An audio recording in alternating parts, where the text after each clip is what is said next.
on the exam, you might see a question about historical research, and there are TEKs about it. And I've seen questions, so you might see a question about it, and there's two things really that you're going to want to keep in mind. One is just a simple definition: demography, study of the reasons for change in human populations. What does that mean? It means that people are born and people die and people move from one place to another and people get sick and people get married or they don't get married, things like that. Okay, and demography is the study of all those factors and how those factors influence the size of populations in an area. Okay, that's in the TEKs.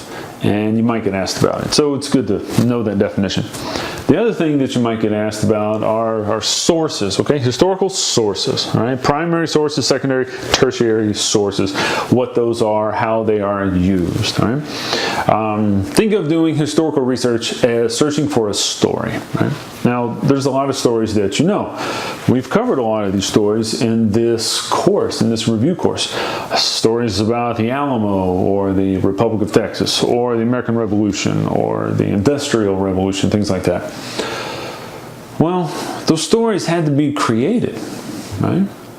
If we think about the Industrial Revolution, we went through and we looked at a bunch of different events, some innovations, things like that, and we can call it the Industrial Revolution. We can kind of put bookends around it, and we can call it a story over time.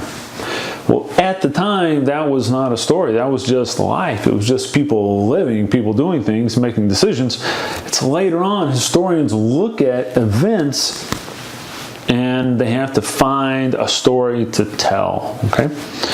And they look at different sources. So one source that they looked at, historians look at, is a primary source. And a primary source might be a diary. It might be a letter. It might be a journal. It might be a speech. Various things. It's something that someone made at the time. So take the Civil War, right? And during the Civil War, think Lincoln, President Lincoln. He could keep a diary or a journal, or soldiers could keep a diary or a journal, or Lincoln wrote letters to people. And those artifacts, those letters, the diaries, if people can find them or find copies of them, those are primary sources, all right? Primary sources, things that people, made, all right? So I'm going to put primary source for P over here. A secondary source is an analysis of a primary source. So a secondary source analyzes a primary source. So take that Civil War example. So a historian might find a letter somehow that a soldier wrote or that Lincoln wrote maybe. And the historian will analyze that letter and write about the analysis. Right? We'll write up an analysis of that primary source. So the secondary source is the analyzing of the primary source. Right? That's a secondary source. Well, a tertiary source is an analysis of a secondary source. All right, tertiary, you now analyze the secondary, analyzes primary sources. So that could be Wikipedia, right? Could be Britannica. If I can spell Britannica, I'm not so sure I got that right. Encyclopedia Britannica. So encyclopedias are good examples of tertiary sources. Those are things that analyze secondary sources, all right? They don't analyze primary sources, they analyze secondary sources, right? So how would a historian get a sense of different viewpoints at a time, right? All right? Well, if I want to know what was the view and I want to use primary sources to do it. Take our Civil War example. If I want to know what was the thinking about the passing of the 13th Amendment, let's take that. So maybe you saw the movie Lincoln, right? It came out not too long ago. Different people had different opinions about, and strongly held opinions about passing the 13th Amendment to outlaw slavery. Well, I could just look at Lincoln's letters or his speeches perhaps, but that's not going to give me a full picture, right? I'm going to want to see Lincoln, right over here, right? His speeches, L for Lincoln.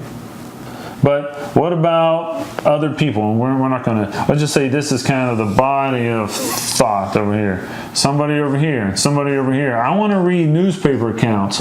I want to read other speeches by other people.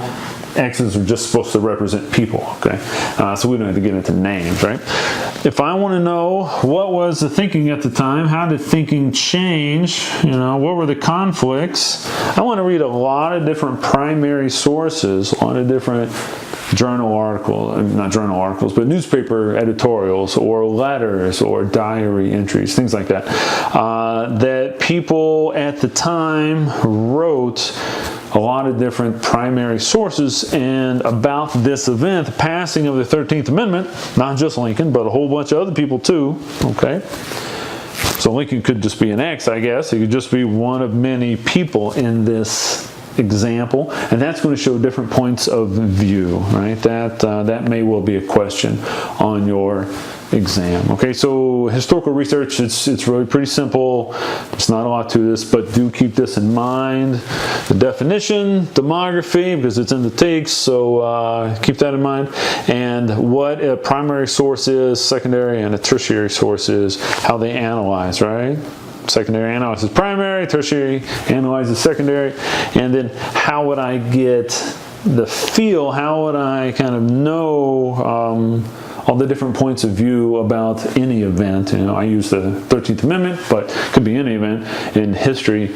We would want to analyze primary sources, and a lot of them, a variety of them, to get it from a variety of different people to get a sense of the differences in opinion about that event, right? And there's a pretty good chance that that's all that you're going to need to know about historical research for your test.